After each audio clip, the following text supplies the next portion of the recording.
বলার নেই, এই কাজটা যার করার উনি যদি করতেন তাহলে আজকে আমাদের রাস্তায় নামতে হতো না।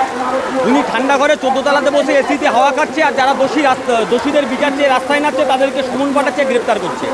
আমরা এই কলকাতা পুলিশকে বলতে চাই, আপনার লকআপে কত জায়গা আছে, যদি হিম্মত থাকে আজকের আমরা এসছি উইদাউট সমন, যদি দম থাকে গ্রেপ্তার করুন। এই রাজ্য সরকারের বিচার দেওয়ার হলে অনেক দিন আগেই বিচার দিত। তো যার গরু ধান খেয়েছে তার কাছে বিচার দিয়ে কোনো লাভ নেই। রাস্তায় একমাত্র রাস্তা, বাংলার মানুষ রাস্তাতে নেমেছে, প্রতিদিন রাস্তাতে নামছে, আমরা সেই মানুষের সঙ্গে আছি।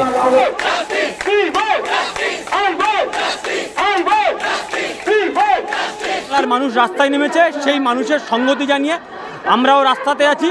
এবং আমরা দেখেছি রাস্তায় নামলে পুলিশ সমন পাঠাচ্ছে।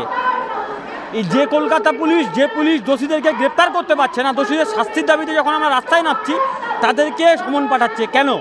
বলছে ফেক নিউজ ছড়ানো হচ্ছে। আচ্ছা, রাকেশ রোশন চাঁদে গেছিল, এটা ফেক নিউজ নয়? সিধু কানু ডহরবাবু, এটা ফেক নিউজ নয়? রাজ্যের মুখ্যমন্ত্রী তো প্রতিদিন ফেক নিউজ ছড়াচ্ছে, তো ওনাকে তো আগে গ্রেপ্তার করুন, ওনাকে সমন পাঠান, সেই হিম্মত পুলিশের আছে? আর আমরা বলতে চাই, আজকের পুলিশ আমাদেরকে ডেকেছে, আমরা এসছি, হঠাৎ করে ব্যারিকেড করছে কেন? কাদের ভয়ে? ভয় পাচ্ছেন? নিজেদেরকে সেফগার্ড করছেন?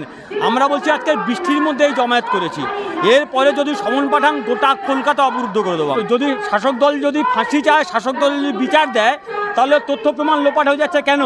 যার বিরুদ্ধে অভিযোগ তার প্রমোশন হচ্ছে কেন? যেখানে এভিডেন্স ছিল সেই জায়গা নষ্ট করে ফেলা হচ্ছে কেন? তাকে আড়াল করার চেষ্টা করা হচ্ছে। আসলে মূল কথা হচ্ছে, এই আরজি করের ঘটনার সঙ্গে স্বাস্থ্য দপ্তরের ব্যাপক দুর্নীতি জড়িয়ে আছে। কেঁচো খুঁড়তে কেউটো বেরোয় যাবে সেই ভয়ে তথ্য প্রমাণ লোপাট করছে। মানুষের সামনে একদিন সব হবে, পরিষ্কার হবে, কুয়াশা ঝরে যাবে মানুষের সামনে, আস্তে আস্তে দিনের আলোর মতো পরিষ্কার হবে। বাংলার মানুষ তাদের বিচারের দাবিতে রাস্তায় নামছে এবং তাদের জয় নিশ্চিতভাবে ছিনিয়ে আনবে। তো একবারও করছি না, তাহলে যদি আপনারা বিচারের পক্ষে হন, সুপ্রিম কোর্ট বলছে কেন? সিবিআই বলছে কেন? গোটা রাজ্যের মানুষ কি ভুল? তৃণমূল একা ঠিক?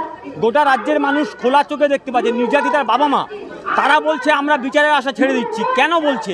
তারা সরকারকে বিশ্বাস রাখতে পারছে না। কেন? কারণ এই রাজ্যে তৃণমূল কংগ্রেস প্রতিদিন, শুধুমাত্র আরজিকর নয়, পাকশির থেকে কামদুনি, গেদে থেকে হাঁসখালি, সর্বত্র পশ্চিমবঙ্গের মাটিতে যেখানে যেখানে মা বোনেরা ধর্ষিত হয়েছে, কেউ বিচার পায়নি। আজকের বাংলার মানুষ বিচার চাইছে। চাকরি প্রার্থীরাও বিচার পায়নি, তারাও বিচার চাইছে। মানুষ সুস্থভাবে বিচার চায় অবশ্যই। এবং স্বাস্থ্যমন্ত্রী হিসেবে, পুলিশ মন্ত্রী হিসেবে যিনি দায়িত্বে আছেন তিনি ব্যর্থ। তো অবিলম্বে নৈতিকভাবে ওনার উচিত, আমরা পদত্যাগ চাইবো কেন, ওনার পদত্যাগ করে দেয়া। যে আমি একা এতগুলো দপ্তর সামলাতে পারছি না, স্বাভাবিক, এটে একজন মানুষের পক্ষে এতগুলো দপ্তর সামলানো সম্ভব নয়। তো যে দপ্তর আপনি সামলাতে পারছেন না সেটা ধরে রেখে লাভ কি? আপনি পদত্যাগ করুন না আপনার দপ্তর থেকে। ছাত্ররা বরাবরই হচ্ছে শাসক দলের বিপক্ষে রাস্তায় নামে, ছাত্ররা বরাবরই ন্যায়ের পক্ষে রাস্তায় নামে। এবং ছাত্র সমাজ হচ্ছে সবচেয়ে সংবেদনশীল অংশ, যারা সমাজে কোনো কুকর্ম ঘটলে, সমাজে কোনো আলোড়ন হলে সবচেয়ে আগে ছাত্র সমাজ রেসপন্স করে। তো ছাত্র সমাজ রেসপন্স করবে, এটাই তো স্বাভাবিক। আসলে তৃণমূল মনে করে তৃণমূলের ছাত্র সমাজ মানে ক্যাম্পাসে বসে মদ মাংস খাওয়ার নাম হচ্ছে ছাত্র আন্দোলন। কিন্তু আসলে বাংলার ছাত্র আন্দোলন কি? বাংলার মানুষ, গোটা বিশ্বের মানুষ দেখতে পাচ্ছে, গোটা বিশ্বে ছাত্র আন্দোলন হচ্ছে। বাংলাদেশেও হয়েছে, পশ্চিমবঙ্গেও শুরু হয়েছে, গোটা ভারতবর্ষে আরজিকর নিয়ে গোটা ভারতবর্ষে বিভিন্ন জায়গায় পুরুলিয়া রাস্তায় নামছে। এটাই তো স্বাভাবিক। জল পুলিশ স্থল পুলিশ খেলা হচ্ছে। এবার প্রধানমন্ত্রী মুখ্যমন্ত্রীকে চিঠি করবেন 15 দিনের মধ্যে আপনি বিচার দিন, তাহলে বিচার পাবে কে? জল পুলিশ স্থল পুলিশ খেলা কবে বন্ধ হবে? বিচার পাচ্ছে না কেন? উত্তর তো মুখ্যমন্ত্রী প্রধানমন্ত্রীকে দিতে হবে, সিবিআই সিআইডিকে দিতে হবে, লালবাজারের পুলিশকে দিতে হবে। কেন বিচার পাচ্ছেন না? এই বিচারের দাবি আসলে এদের কাছে কোনো উত্তর নেই বলে তাই আমরা যখন রাস্তায় নামছি, শিক্ষকরা যখন রাস্তায় নামছে, ডাক্তাররা যখন রাস্তায় নামছে, লয়াররা যখন রাস্তায় নামছে, তাদের কাছে সমন পাঠানো হচ্ছে, ভয় দেখানো হচ্ছে। কেন? আর হইলে মানুষের কণ্ঠস্বরকে ভয় পায়, মানুষের কণ্ঠস্বরকে ভয় পায়, তাই ভয় পাই বলেই গায়ের জোর করে আন্দোলনকে দমাতে যাচ্ছে। আন্দোলন দমবে না। সিবিআই বলতে পারবে।